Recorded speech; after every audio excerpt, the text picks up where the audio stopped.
Yan lang yung apat na pwesto na pinaka sa lahat ng pwesto. Ay, mga mahalang ating topic ngayon na tinatanong ni George. Ang tanong niya ay, ano ang apat na pwesto na pinaka?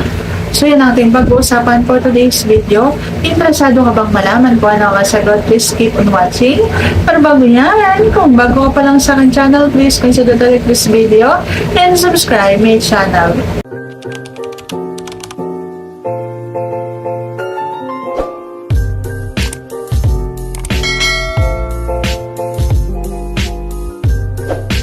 Yung una ay yung nakatalikod, pangalawa yung nakatagilid, pangatlo yung nakaupo, at pang-apat yung nakahiga. Ang nakahiga ay dapat may unan sa ilalim.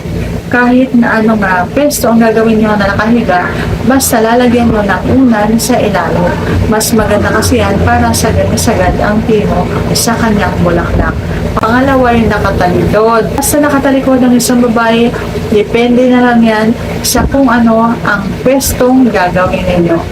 Pangatlo, yung nakatagilid.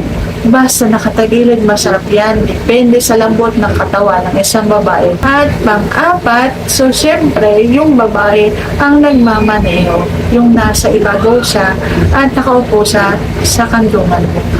Yan lang yung apat na pwesto na pinaka sa lahat ng pwesto. Sana nasagot ko ng tama ang tanong. If you like this video, please consider to like this video and subscribe my channel. Thank you for watching. See you on my next vlog.